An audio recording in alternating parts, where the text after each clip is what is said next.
Le titre de cette vidéo préenregistrée s'intitule, le titre c'est Prophète Mohammed, son père était noir d'après Bakem. Il y a quelques jours de cela, j'ai mis en ligne une vidéo sur YouTube intitulée Mohammed avait des noirs dans sa famille maternelle, point d'interrogation, et là vous pouvez entendre Bakem. Et peu de temps après, j'ai remarqué qu'il m'a bloqué. Il a le droit de faire ce qu'il veut. Mais pour info, sur son compte TikTok, il y a une vidéo. Il est écrit que le père du prophète de l'islam était noir et vous allez l'entendre dire cela. Alors d'abord, je vais vous montrer... Bon, voilà, je vais montrer tout de suite d'ailleurs. Donc là, je partage mon écran. Je ne sais pas pourquoi c'est comme ça. En fait, là, j'utilise... comment ça s'appelle déjà Safari. D'habitude, j'utilise un autre navigateur. Mais de toute façon, j'ai téléchargé la vidéo, donc la vidéo sera en couleur tranquille. Je veux juste vous voyez où vous pouvez trouver cette vidéo. C'est public, hein, c'est pas... Donc, juste un instant. Voilà. Attendez. Le navigateur, il est là. Oh. Ah non, non, pardon, c'est pas Safari, c'est Firefox. Voilà, Firefox. Voilà, donc ça, c'est son compte TikTok. Donc, si vous descendez, c'est pas trop loin en bas. Entre-temps, on verra écrit autre chose. Voilà, là, il y a écrit « Les anciens Sumériens étaient noirs ». Donc, c'est un peu la mode. Hein. On a déjà entendu un de ses camarades, un de ses associés, Monsieur Fake News, pour ceux qui le connaissent, déclarer que les Romains étaient noirs. Bref. Donc, on descend, on descend, on descend. C'est pas trop loin en bas. Voilà. Et là, il y a écrit « Le père du prophète de l'islam était noir ». C'est cette vidéo que je vais jouer. Donc voilà, là, vous allez voir la vidéo que j'ai téléchargée. Vous savez où la trouver. Donc, on écoute. Ah, voilà. Accrochez-vous, les amis. On passe vraiment à la meilleure partie. Vous n'êtes pas des nobles du clan Hachim, ni de Jumara, des Koudri et des autres puissants. Les 10 fils d'Abd el-Muttalib, le grand-père du prophète, salam, étaient tous noirs et forts. L'émir Ibn al-Tuwaifal a dit que la Kaaba était bien gardée lorsqu'il les a vus sur des chameaux noirs faire le tour de la Kaaba. Ibn Abbas, donc un compagnon du prophète, était noir et très grand. Ceux de la famille d'Abu Talib, qui sont les plus nobles des hommes, sont plus ou moins noirs. Alors les amis, je ne sais pas ce que vous en pensez, hein, mais là l'auteur vient de nous lâcher une bombe. Il nous explique que le père du prophète, Abdullah, était noir. Et si Muhammad disait... Donc pour info, vous avez entendu, hein, beaucoup d'entre vous connaissez sa voix, c'est lui qui a dit cela, ok? Voilà. On continue. J'ai été envoyé vers ceux qui ont la peau claire, à l'Ahmar, et ceux qui ont la peau foncée, à l'Aswad. Alors selon lui, nous ne sommes ni blancs ni clairs. Oui. C'est donc vers nous qu'il a été envoyé. En effet, l'expression à la peau foncée nous concerne, car les gens de notre communauté appartiennent à l'une ou à l'autre de ces catégories, soit la peau rousse, soit la peau foncée. Par conséquent, si les Arabes sont les couleurs rougeâtres, ils appartiennent aux Byzantins, Rome, aux Slaves, Sakaliba, aux Persans et aux Khorassani. Mais s'ils appartiennent au peuple à la peau foncée, ils constituent alors une sous-catégorie de notre race. Si Allah l'a envoyé à ceux qui ont la peau foncée et à ceux qui ont la peau rouge, désolé pour la faute de frappe, alors il a fait de nous des Arabes égaux. Nous sommes donc le seul peuple à la peau foncée. Si l'appellation peau foncée s'applique à nous, alors nous sommes le Soudan pur et les Arabes ne font que nous ressembler. Nous sommes donc le premier peuple auquel il a été envoyé. Ainsi, l'appellation des Arabes est prédictive à la nôtre, puisque nous sommes les seuls à être désignés comme ayant la peau foncée. Alors, je vous explique, hein. Bien entendu, le prophète sallallahu alayhi wa sallam est venu pour toute l'humanité. D'accord? Mais là, nous sommes dans un contexte où le peuple originel de l'Arabie sont le peuple noir, auquel se sont infiltrés des peuples eurasiatiques, donc des peuples étrangers. Et donc là, il y a eu un métissage. Donc c'est la raison pour laquelle, tout à l'heure, les Noirs parlaient de mariage, qu'il n'y avait pas de souci dans le mariage. Et ce métissage de culture hein, entre le peuple noir autochtone et le peuple eurasiatique a donné ce qu'on va appeler aujourd'hui la civilisation arabe. Bon, et bien, c'est tout pour aujourd'hui. J'espère que ça vous a plu. Si vous voulez avoir des informations complémentaires, j'ai posté des lives hein, sur ma chaîne YouTube où je vous parle en détail. On visite le livre en détail. Donc, je vous invite à aller voir les rediffusions des lives sur ma chaîne YouTube. À plus.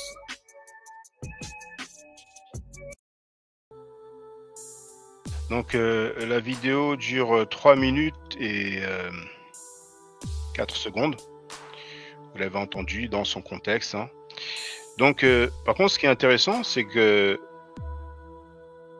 dans l'extrait, quand on a discuté en live hein, sur YouTube, voilà la vidéo, vous voyez le titre, Mohamed avait des noirs dans sa famille maternelle, point d'interrogation. Alors, vous pouvez voir que je l'ai mise en ligne il y a 7 jours. C'est un extrait d'une discussion qu'on a eue. Donc, la vidéo, hein, c'est disponible. Bah, écoutez ce qui s'est passé, en fait. Pour faire avancer le boulot d'ordre historique ou par rapport aux différents mouvements noirs, parce que comme je sais que tu connais bien, tu connais assez bien ce qui se passe outre-Atlantique, par rapport aux frères, leur combat qui se passe là-bas. Donc, voilà, j'aurais aimé revenir avec toi sur certains éléments.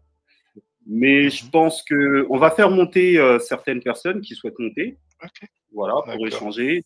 Et, de toute manière, on aura l'occasion d'organiser d'autres lives, voire même des lives débats. Ce sera intéressant parce que moi, du coup, j'ai arrêté les deux. Sur TikTok, je fais pas de débat parce que le niveau, il est pas là. Mais on pourrait faire un live débat, d'autant plus que la dernière fois sur mon live, donc on parlait de la couleur du prophète Mohammed sallallahu alayhi wa sallam, tu vois. Oui. Et donc, tu m'avais envoyé une invitation, mais malheureusement, bon, j'étais KO, ça avait duré toute la nuit. Et donc, je n'ai pas pu participer, mais je sais que c'est un débat qui pourrait t'intéresser.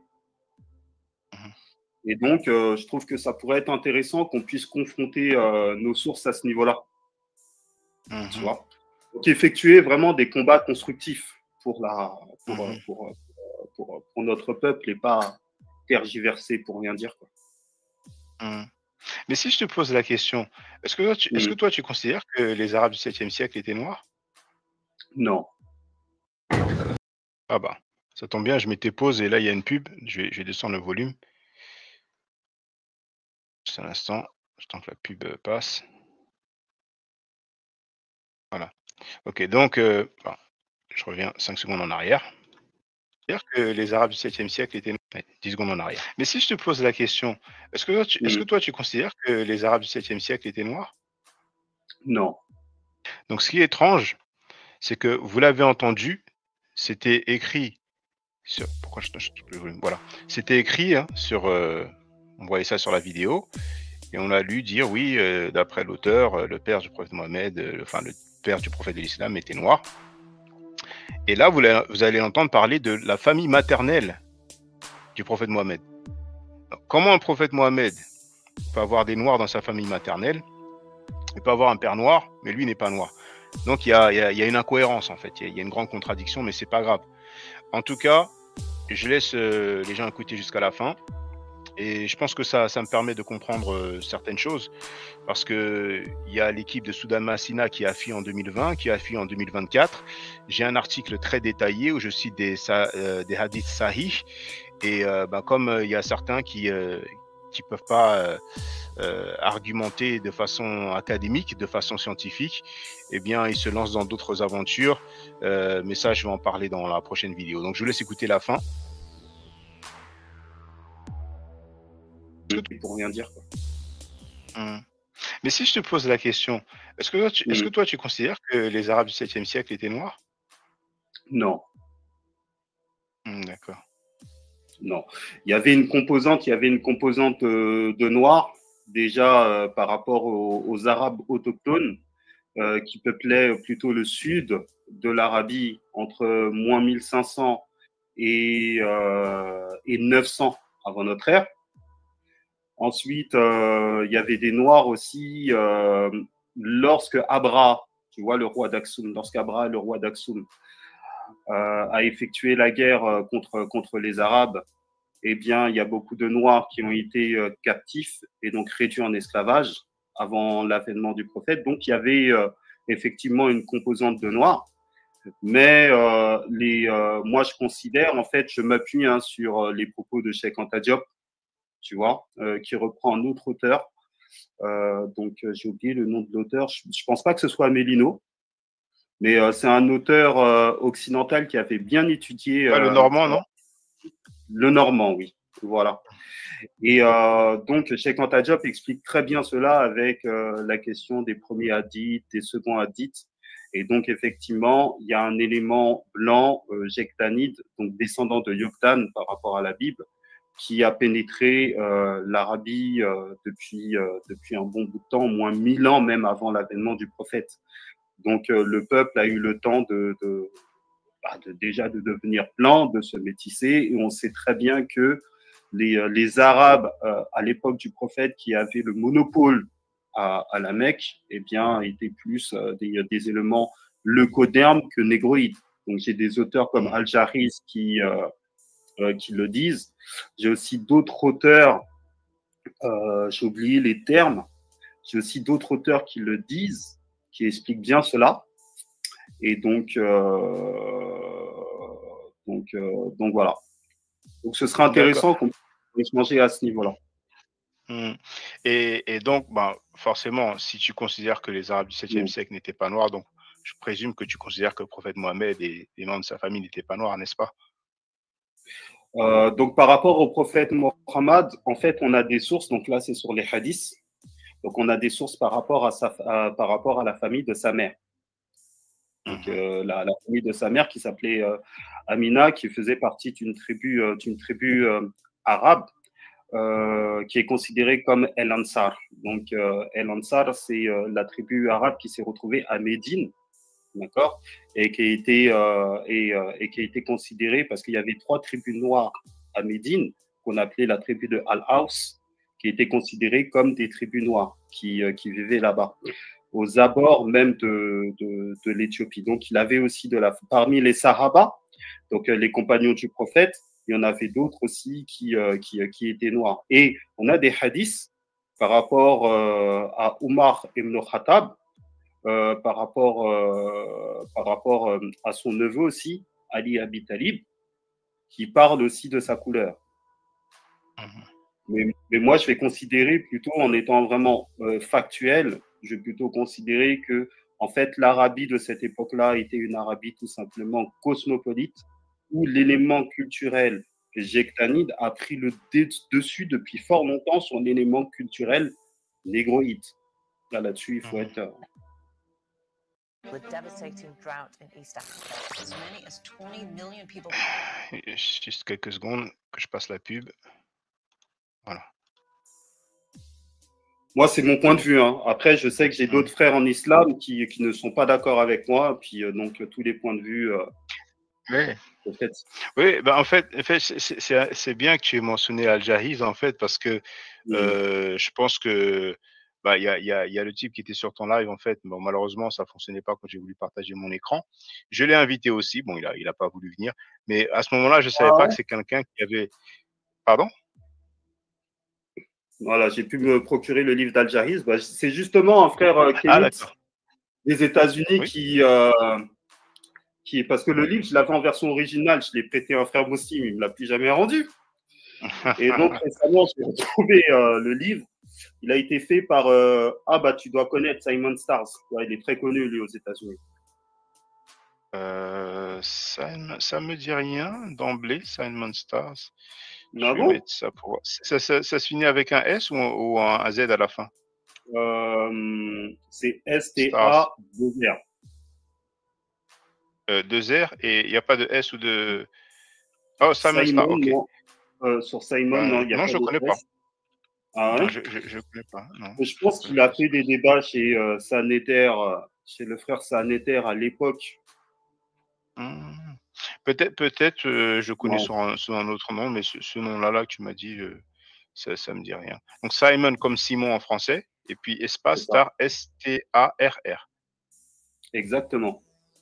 J'ai cherché là, bon, peut-être si je mets ça sur YouTube, peut-être que si je vois son visage, bah, je vois même pas de mélanoderme, donc Oui. il a peut-être changé de nom depuis. Tu sais, il y en a beaucoup qui ont changé de nom. Il y a beaucoup aussi qui ont changé de mouvement, hein. Ouais. Ok, ok. Mais justement, tu sais, Al-Jahiz, donc rien que le titre, en fait. Mm. Donc on a Bidan, et on sait que Bidan, c'est traduit par blanc. On sait que Bidan, c'est une forme alternative de Abyad. Et Abyad, c'est le mot principal en arabe pour dire blanc, mais ceux comme Tariq Berry, ou Mm. Dr Wesley Mohamed, ou Soudan Massina aussi, ben, eux prétendent que Abyad, en fait, ça voulait dire noir, en fait. Donc, j'ai un article très détaillé là-dessus, et puis voilà, quoi. On aura le temps d'en parler. Ouais, on va réserver ça. On va faire un bon Ouais, live ouais. sur ta chaîne.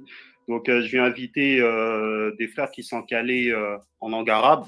D'accord? Hmm, De cette manière, ce sera plus, voilà, ce sera plus intéressant. Ce sera plus intéressant. hmm. J'espère que tu as Ouais. conservé tes sources, parce que je sais qu'il y a plus d'une dizaine d'années, tu travaillais là-dessus. Ouais, ouais, bah, moi, mon article est là, hein, donc personne n'a jamais Mm. réfuté l'article. Ce sera difficile parce que j'utilise les hadiths sahih, donc ça va être dur, hein, pour eux de les réfuter, mais là j'ai mis le lien en fait, hein.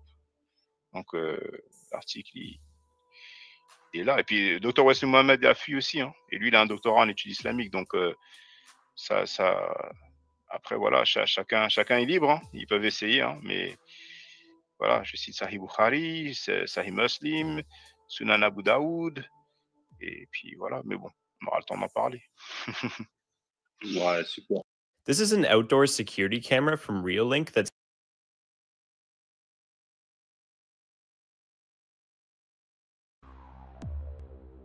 Voilà, c'est la fin de la vidéo.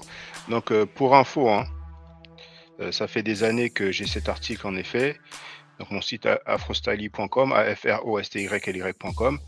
Quand vous êtes sur la page d'accueil, ben là, il y a écrit couleur du prophète Mohammed d'après les sources islamiques. Donc voilà où se trouve l'article qui n'a jamais été réfuté. Voilà. Bon, pour les anglophones, il y a aussi cet article en anglais dans la partie anglophone du site. Et voilà. Ok, donc mon point de vue, d'après les sources islamistes, c'est que les Arabes du 7e siècle n'étaient pas noirs, hein, bien évidemment. Voilà. Ok.